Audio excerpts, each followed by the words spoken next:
Hello, everyone. I would like to begin Esoteric Astrology Adventure number 66.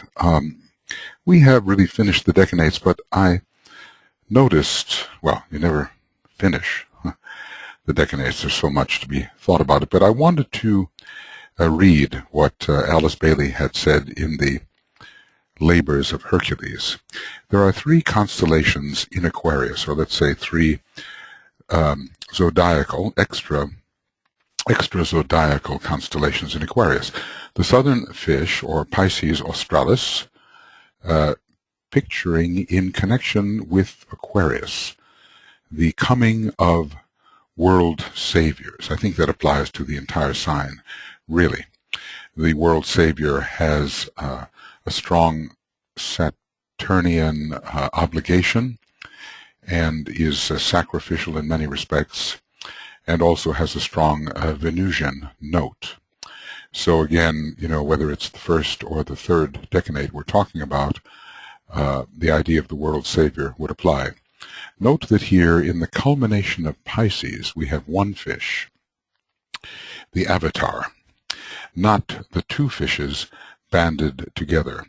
So this is the greater fish. Well, it could even be the spirit in a certain sense, not the two fishes, soul and personality. And notice that Piscis Australis or Austrinus or Pisces Australis is mentioned first. Not necessarily that this gives us the unequivocal hint as to where, to which decanate this particular constellation can be associated. If we go with the idea that given three extra-zodiacal constellations and three decanates, there is a direct association, okay? But we have Piscis Australis first. The second constellation is Pegasus, the winged horse, ever the inspiring symbol of the higher mind, or even of the world of ideas, in the plane of air. Flying in the plane of air. And of course, we have the Buddhic plane specifically as the plane of air, but there's more to it. All of the cosmic ethers are air when compared with Earth of the lower three subplanes.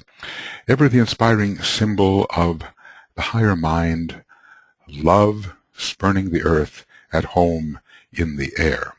And on a lower level, we are reminded of the winged feet of Mercury. This horse has wings, of course. Ever wings of the mind. Remembering also that one definition of love is the clear, cold light of reason. So, as we discussed in our last webinar, number 65, Pegasus is at home in the triadal levels and can fly via Mercury, via the intuition, into the cosmic ethers, and there perhaps bring back the lightning bolts of ideas. The third constellation takes yet a further flight, for we have Cygnus the Swan flying in mid-heaven, well, maybe in the highest heaven. This is the swan of eternity flying in time and space. Sometimes we have the idea of the swan or the Hamsa outside of time and space. It is the symbol of life itself, the cleansing, purifying, living waters of Aquarius.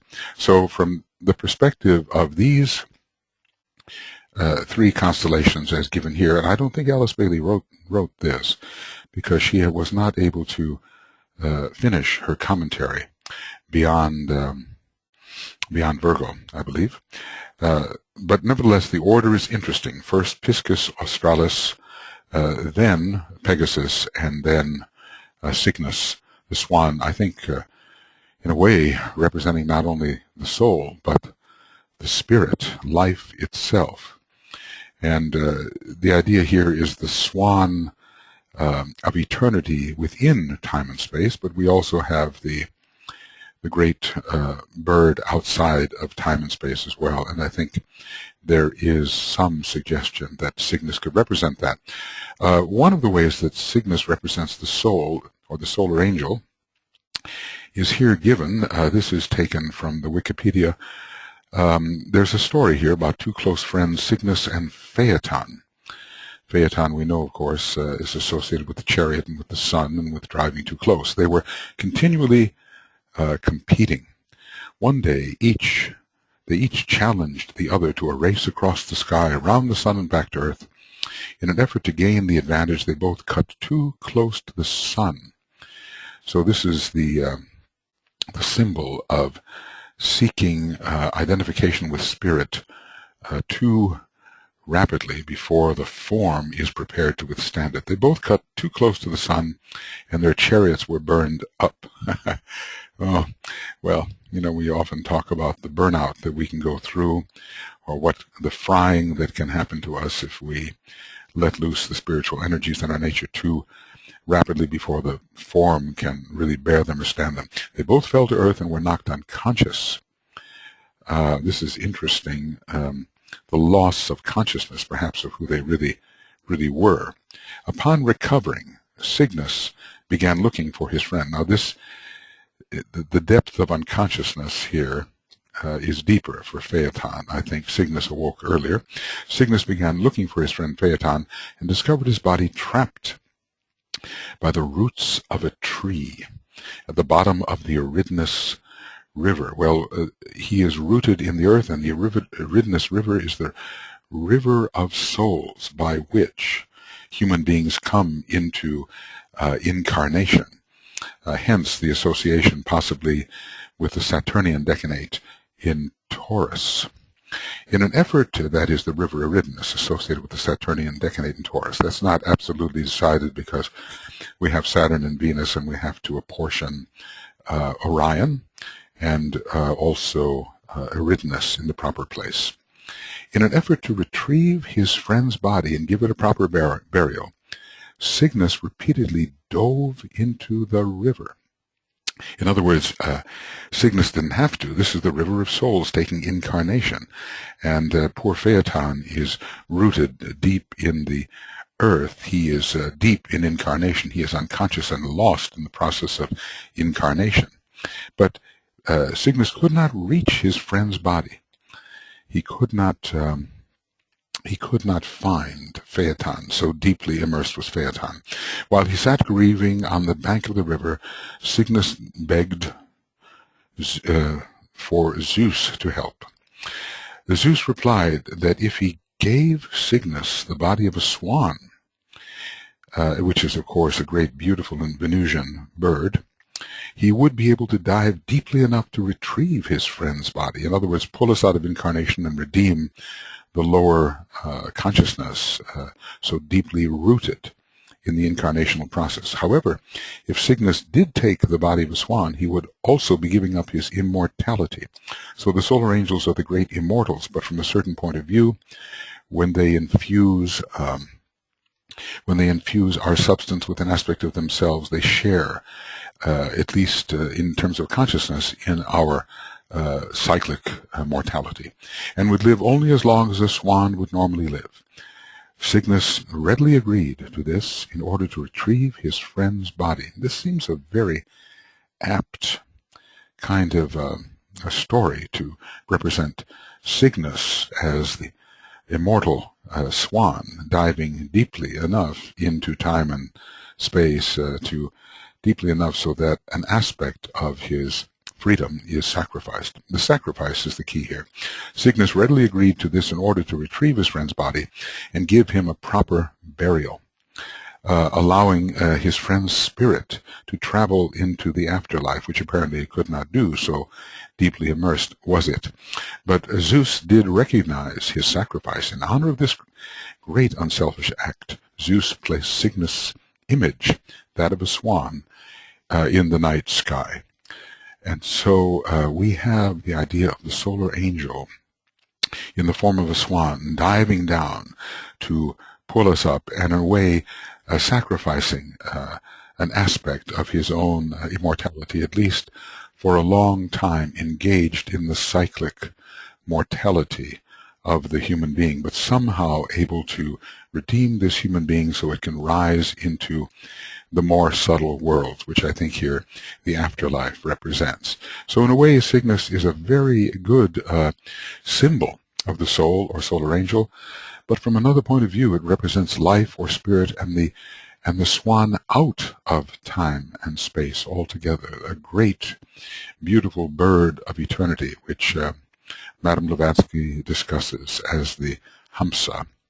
And then, of course, there's also the Paramahamsa, which emphasizes the freedom.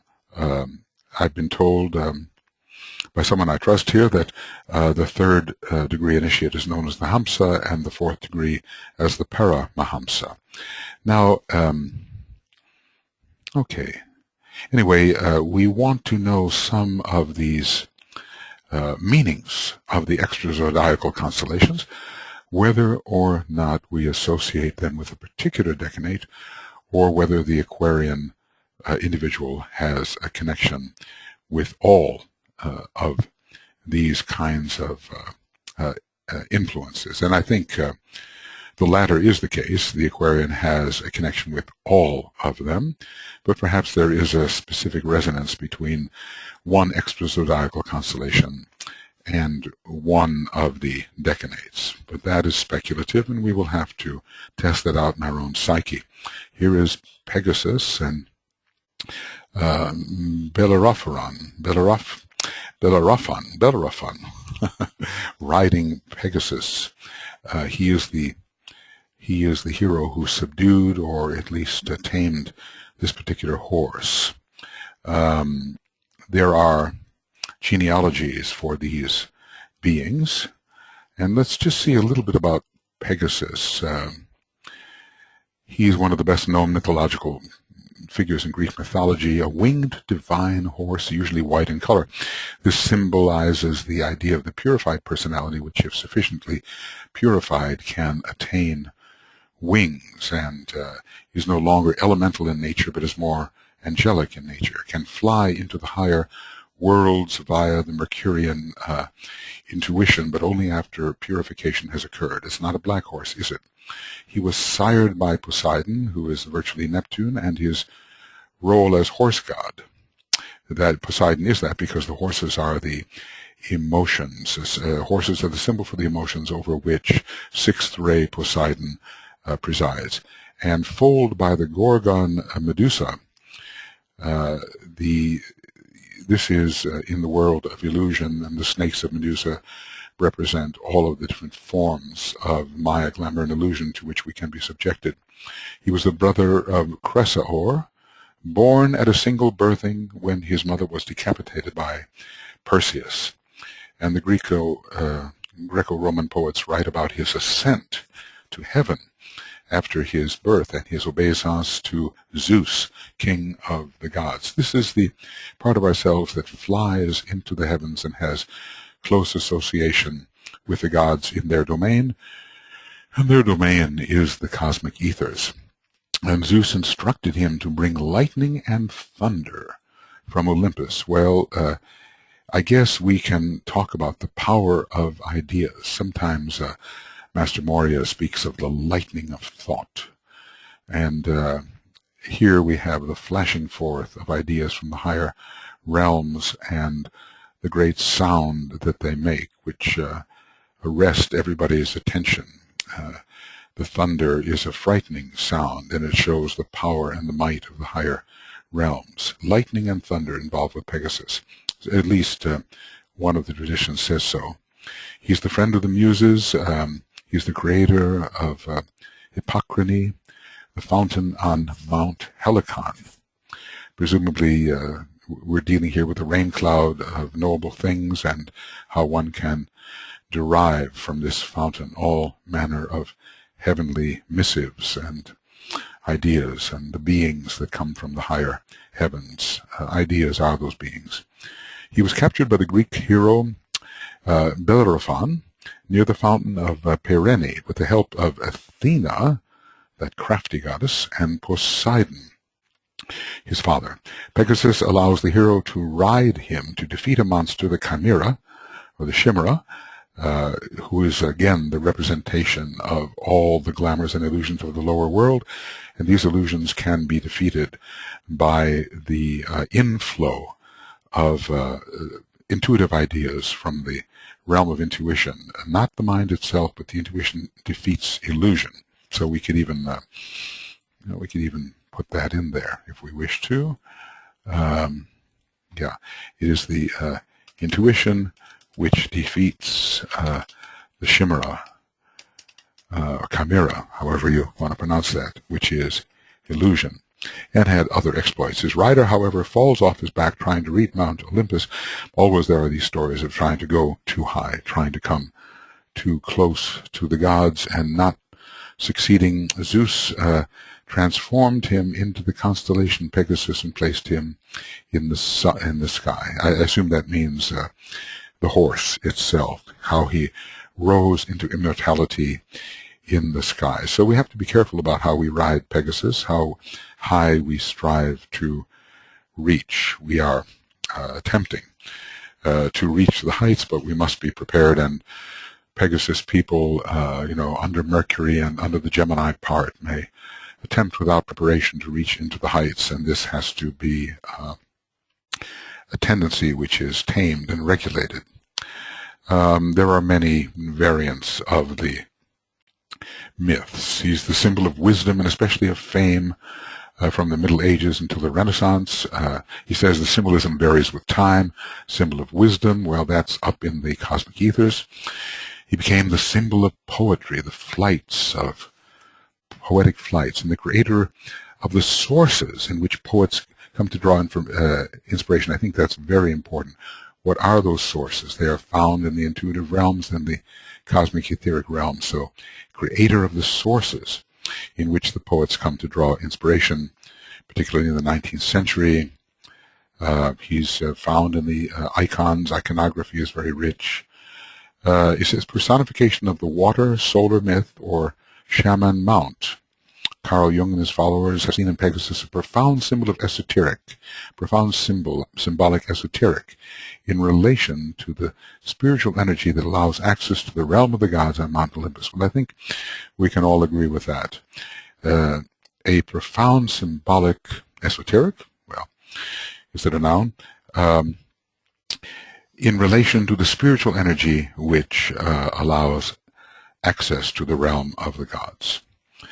Okay, well, there's all kinds of things here, but each one of us has to become Pegasus in a sense. We are the personality. We do have our emotions. We do have Neptune and the realm of emotions. If we have wings, we can fly from the astral plane to the Buddhic plane.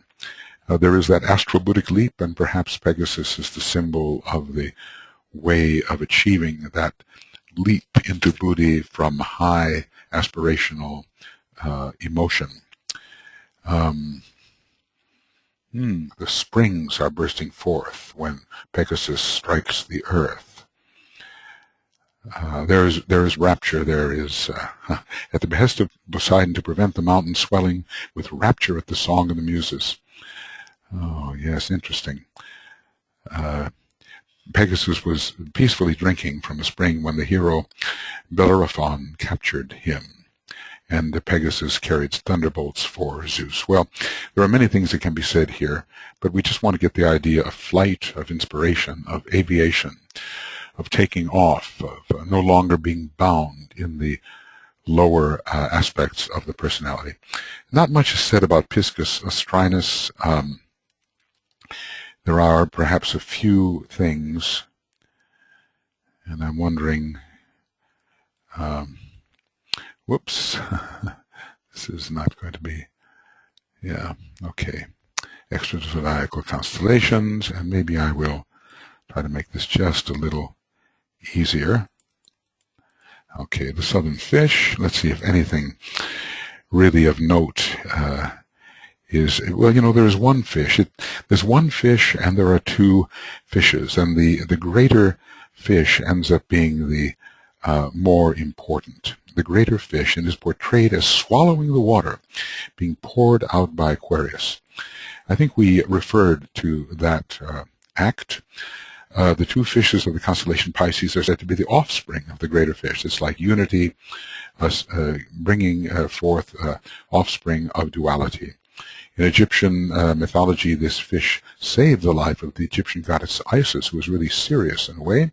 So she placed the fish and its descendants, including Pisces, into heaven as constellation of stars. The thing that is most impressive to me, swallowing the water poured forth by Aquarius, well, one can do that for oneself, or one can do that absorbing this great stream of beneficent energy from the heavens in order to save and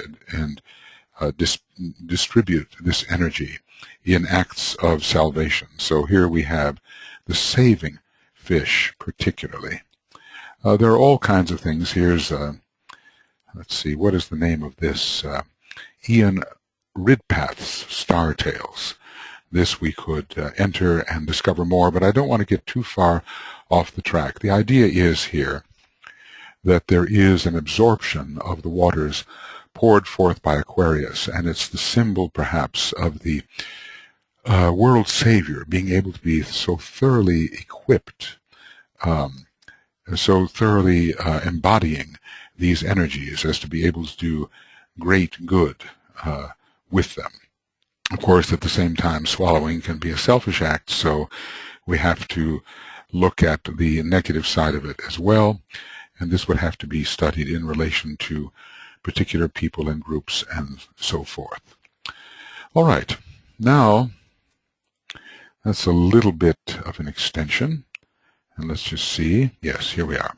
So we have finished number 65, and I just wanted to say those few things about the extra-zodiacal constellations. I also want to remind us, when we look at Aquarius, that the first decanate from 0 to 10 is solely ruled by Aquarius. The second, or Pegasus decanate, by Aquarius Gemini.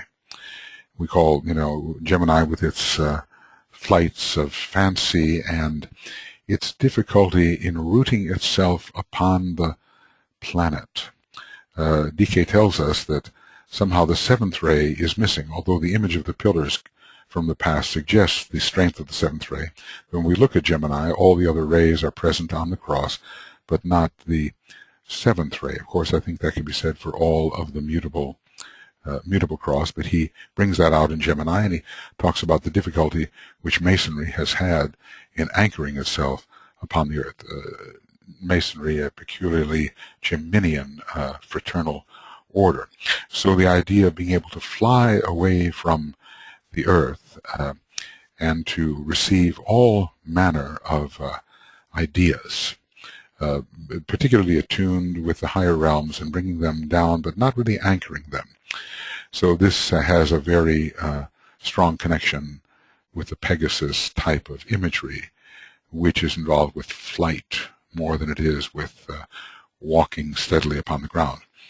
And then Aquarius Libra, that is the third decanate, and of course the Venus corresponds very well there as the ruler of the third decanate. Venus is ruler of Libra, Mercury as ruler of the second decanate, and also as ruler of Gemini. That works well. And Saturn, at least, as one of the rulers of Aquarius. Uranus is not given. Usually the trans-Saturnian planets are not assigned to decanates usually. And Saturn, for a long time, has been considered the ruler of Aquarius, and so it is assigned as the first decanate, and so that works out very symmetrically with the rulerships, but it is not always the case, as we well realize.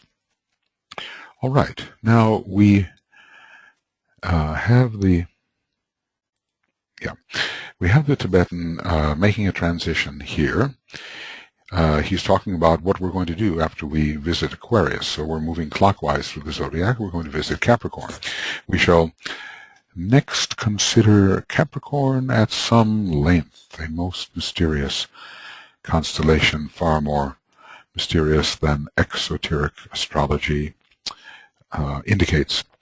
We shall next consider, Capricorn, at some length these 3 studies of Pisces, Aquarius, Capricorn, and of course Aries before it. It was a rather long chapter.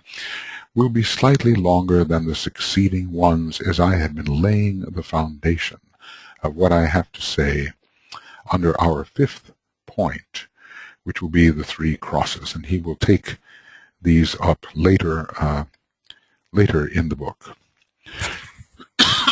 And the charts of the crosses will be one of the new ways of expanding the esoteric depth of astrology. But we have to get through these number of hundreds of pages first, and then hopefully we'll be able to go into some discussion of the charts of the crosses. We shall have brought out certain considerations in connection with them, these signs, that will be of value. Pisces is part of the mutable cross.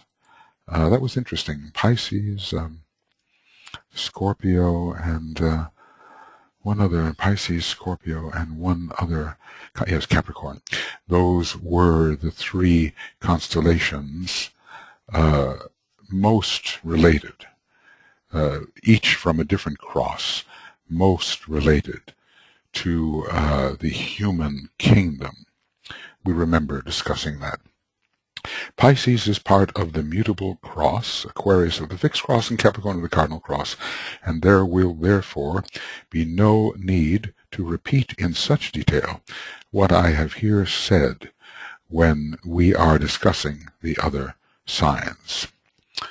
Okay, these 3 signs are beginning signs or final signs. The first 3 are climactic 3 when moving counterclockwise around the wheel, or they are initiatory 3 when moving in the clockwise manner according to the state of the wheel of life. Now remember, this is, Aries is always the beginning. But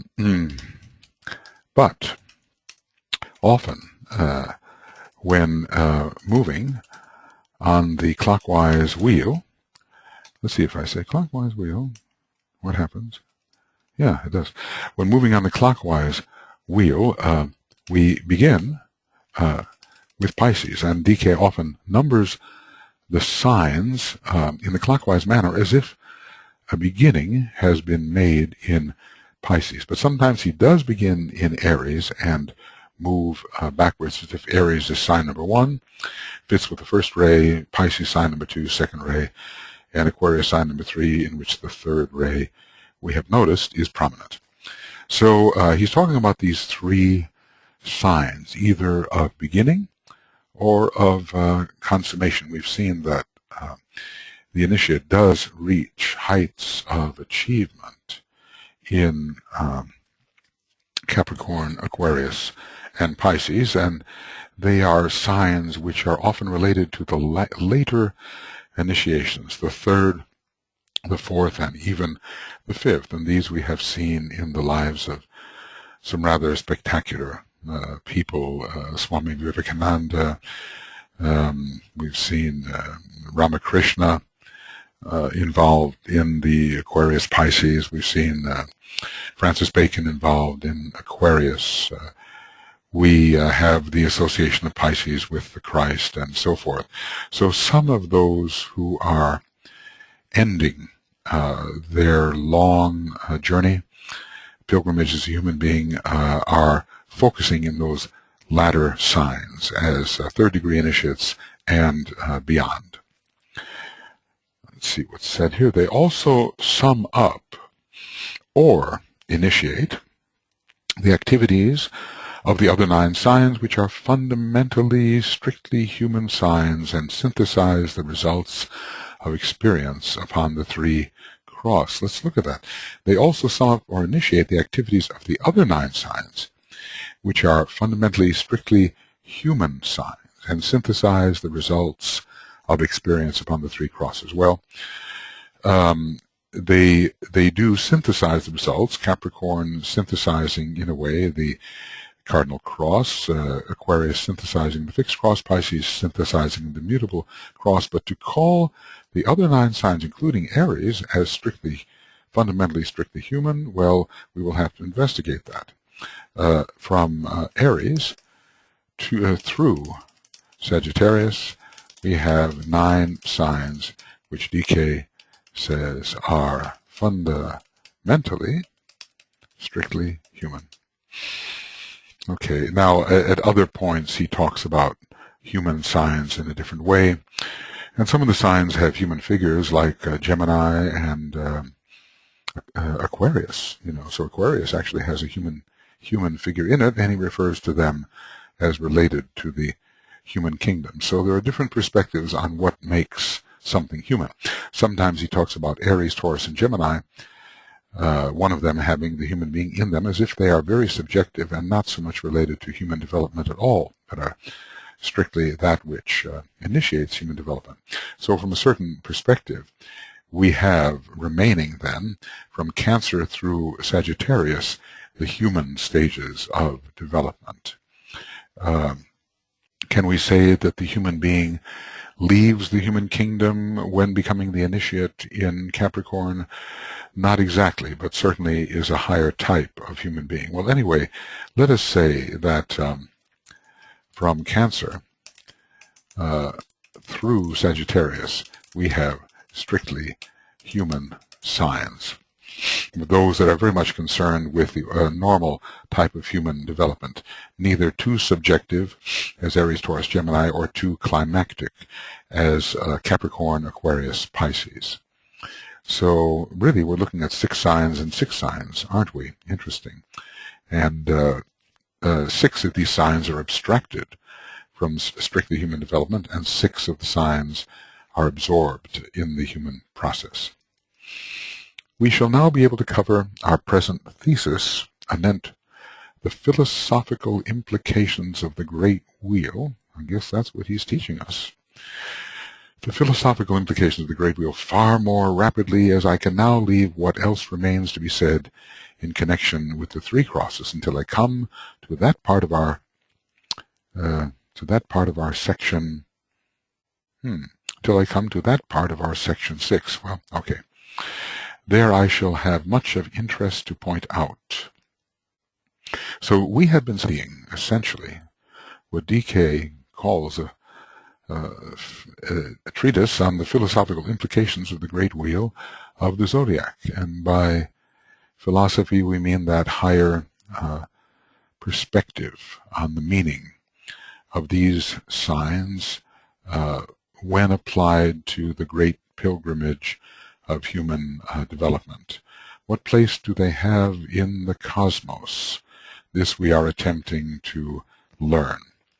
Anyway, DK is an efficient teacher and has laid out many of the preliminaries at first so that he can move more rapidly. There I shall have much of interest to point out in this section 6. I have dealt with these 3 crosses at some length whilst we were covering these first 3 signs of the zodiacal wheel.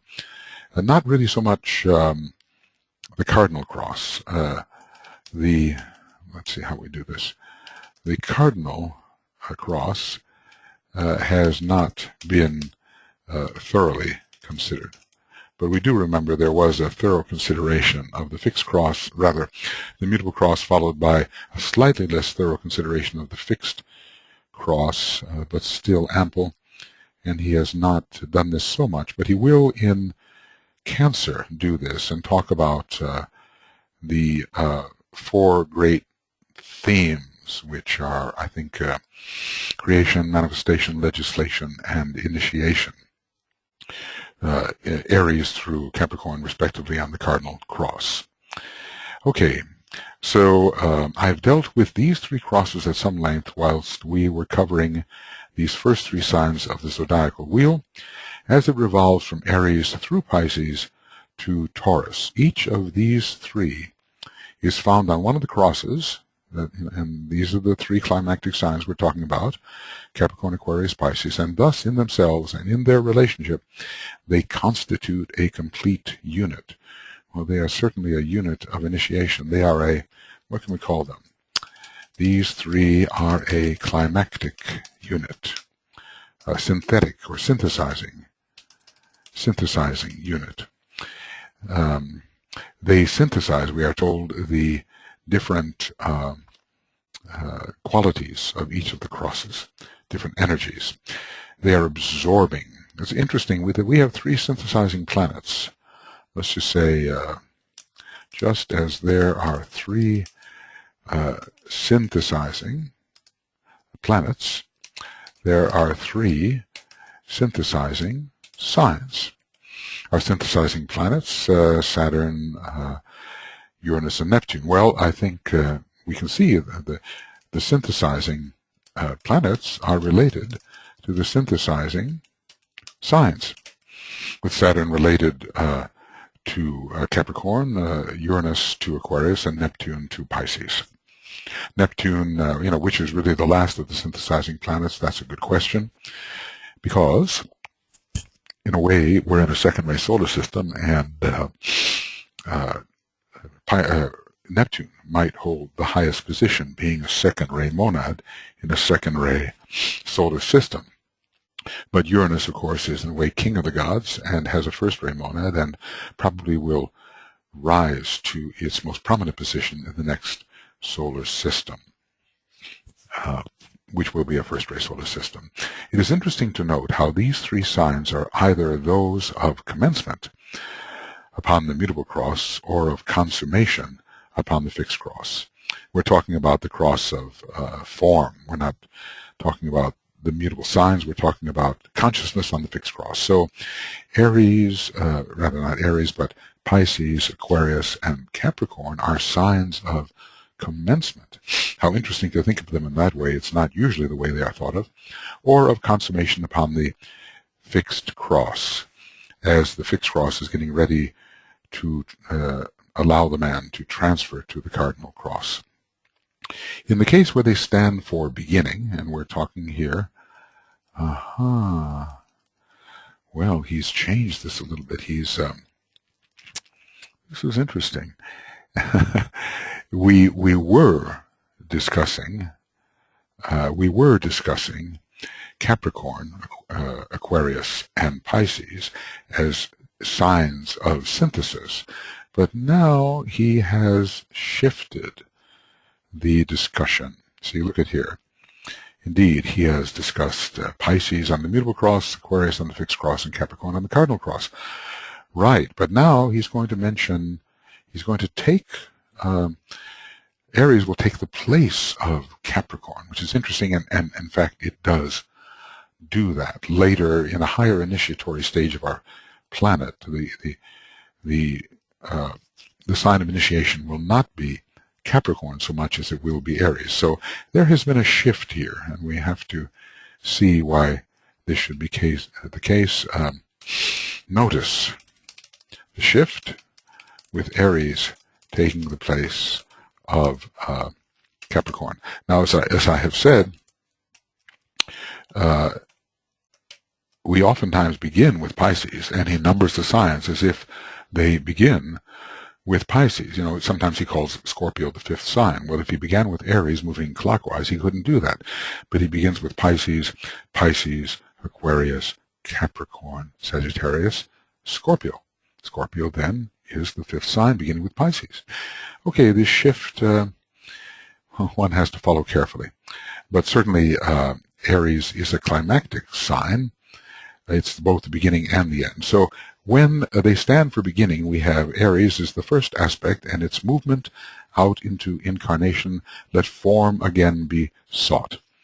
It's the first aspect, latent, it says. The will to manifest.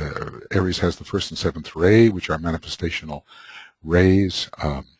It's involved with the will to create, especially, and it gives experience upon the cardinal cross, but in the mutable cross phase of consciousness. So that's the first aspect. And I did discuss this idea earlier of Aries being the first aspect and Pisces being the second and Aquarius the third. It's also possible to begin with Pisces, where Pisces would represent Well, there's different ways of doing this. Pisces can represent the second aspect or the first aspect, or even the third, because water is matter. So Pisces can represent the third aspect, Aquarius the second, and Capricorn the first, moving in the clockwise direction. But anyway, here we are on the mutable cross of consciousness, considering three signs, one cardinal, one mutable, and one fixed, and we're moving in the clockwise direction. Pisces, a great cosmic decanate, holds the second aspect latent. Its desire for form existence, the love or desire for material things. And we don't usually think of Pisces in that way, because we have been conditioned to think of Pisces as quite a spiritual sign, a sign of detachment. But in the earlier days, there is a great connection with matter and with that which is constituted out of matter, and there is constant change and mutation. So we have the great kaleidoscope of material substance. Things are ever shifting and changing, and there is no stability. This we have often noticed in the Piscean life. And then when we're still on the mutable cross in consciousness, we're looking at these signs of commencement or signs of consummation. He did say that Capricorn, Aquarius, and Pisces were signs of consummation, but he seems to be going to say that Aquarius, Pisces, and Aries will be signs of consummation. In Aquarius, a kind of a third-ray consummation, in Pisces, a second-ray consummation, and finally, in Aries, which is the beginning and the end, a first-ray consummation. Excuse me. Aquarius has the third aspect latent, so that confirms the third ray in Aquarius, consecration to the service of the lower self. Whatever the lower self desires, that will be supplied. Okay. Whatever, I should make this maybe a little bit smaller. Whatever the lower self desires will be supplied. Okay. Selfishness, experience on the fixed cross. Now, how very different that is. It's experienced upon the fixed cross in the mutable cross phase of consciousness. How very different. To think of the Aquarian, who is the great, eventually liberated world server, as being initially selfish. But of course, the natives, the human beings in the early days, born in or under all the signs, are selfish. That is simply the stage that they are passing through on the mutable cross. When these three signs form the end of the cycle of expression upon the reverse wheel, then you have, okay, just let me pause here for just one moment. Okay. Now we're talking about these signs as signs of consummation. Yes, there are two sets of three, which are consummation. And as I say, there's Aquarius and Pisces, always signs of consummation, but sometimes Capricorn, in a way, and sometimes Aries, especially when we are finally on the cardinal cross. So Aquarius, which gives us the third aspect expressed, consecration to the service of the whole, is quite different from selfishness. The death or negation of all personality selfishness, which is a Leonian trait and a solar ahamkaric trait. So the sun is in detriment in Aquarius, so there's the death of all personality selfishness, because the sun is in detriment. Culmination of the experience upon the fixed cross. Now, let's see, presumably in the fixed cross stage of the revolution of the wheel, counterclockwise. This is important, though. The death or negation of all personality selfishness. And I want to make a note there and do it in a somewhat smaller manner, that the sun is in detriment. The sun or ahamkara is in detriment. It's not all lined up very well, but you get the idea. Now we have another sign of consummation, the second aspect expressed. Notice, though, with Aquarius, it really is the third aspect, isn't it? And so we will have, although DK has not said that the third ray, not very often at least, that the third ray is coming through Aquarius, we can expect this third ray and third aspect to be quite prominent during the Aquarian age, and we can expect that the Master R, who is the Mahachohan and therefore monadically the wielder of the third ray, will be very active in producing the necessary reconfigurations, rearrangements, combinations during the Aquarian age. Perhaps the energy flows towards the right type of manifestation will begin to occur in the Aquarian age. And I think after that long period of adjustment under Saturn, this will be very much the case when we reach Mercury, which itself is a profoundly third-ray planet. Then we come to Aries, the first aspect expressed. Appearance of the will to cooperate with the plan. The death of self-will. Culmination of experience upon the cardinal cross. Well, oftentimes, Aries and Pisces are like one sign, and we have in Pisces, not my will, but thine be done. But also here in Aries, the idea of identifying with the great will. Again, not my will, but thine be done, and probably very assertively.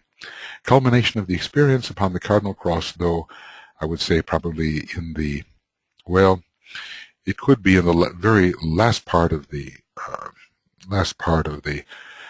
fixed cross in consciousness stage, but it also, well, we cannot talk about culmination of experience upon the cardinal cross phase of consciousness being because it's just too distant from us. When we are becoming a fourth degree initiate, we're on neither cross, but we're certainly only beginning the development upon the cardinal cross, and even when we're becoming a fifth degree initiate, it's still at the very beginning of the cardinal cross consciousness being experience.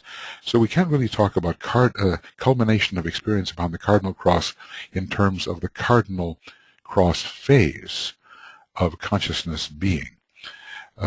So this is more or less, let us say, the fixed cross stage, or maybe the beginning of the cardinal cross phase at the fifth degree. I think Aries has a lot to do with mastership. It's the beginning of an entirely new relationship to the hierarchy. One stands as a master. One stands as a director and an initiator of ashramic projects. So you see why I'm hesitant there. I think all of these, did DK say so? Upon the reverse wheel. Well, the reverse wheel is largely the wheel of the fixed cross, the wheel of the fixed cross.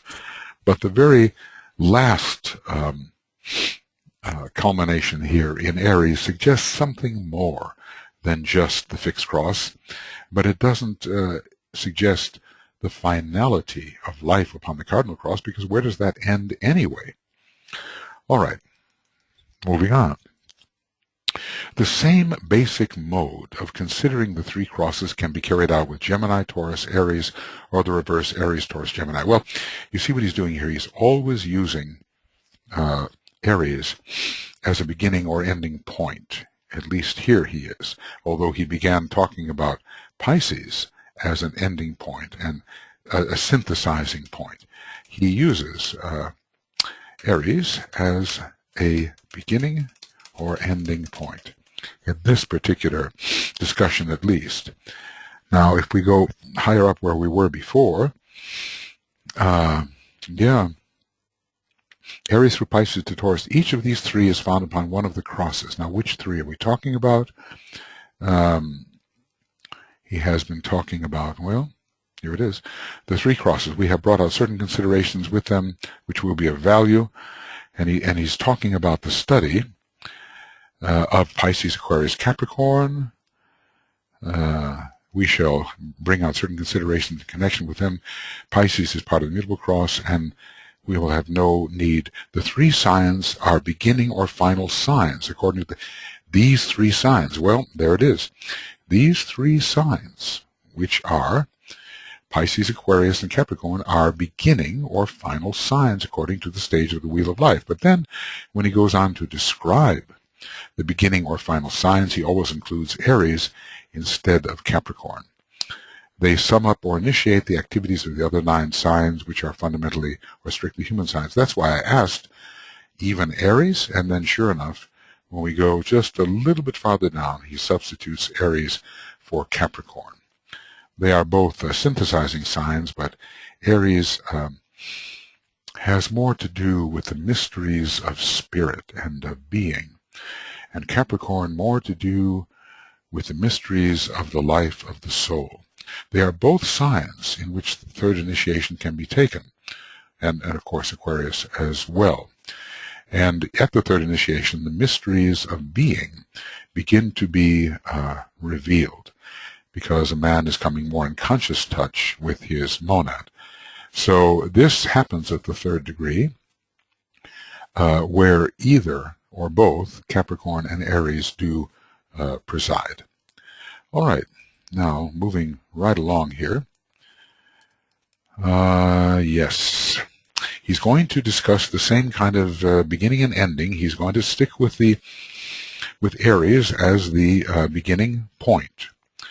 And he's going to say, the same basic mode of considering the 3 crosses can be carried out with Gemini, Taurus, Aries, or the reverse, Aries, Taurus, and Gemini, remembering always that the mutable cross governs the wheel in ordinary progress, and the fixed cross governs it on the reversed process during discipleship. And can we say then that the cardinal cross could be governing the wheel turning in all directions, both processes, but this is only understood when initiation has been taken. So he seems to be suggesting that the cardinal cross governs the wheel turning on itself in all directions.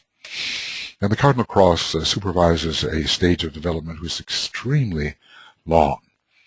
As I say, Sanat Kumara, who is Mahamanvantaras ahead of the average human being, is on the cardinal cross. The planetary logos is on the cardinal cross, and I suspect our solar logos and so forth.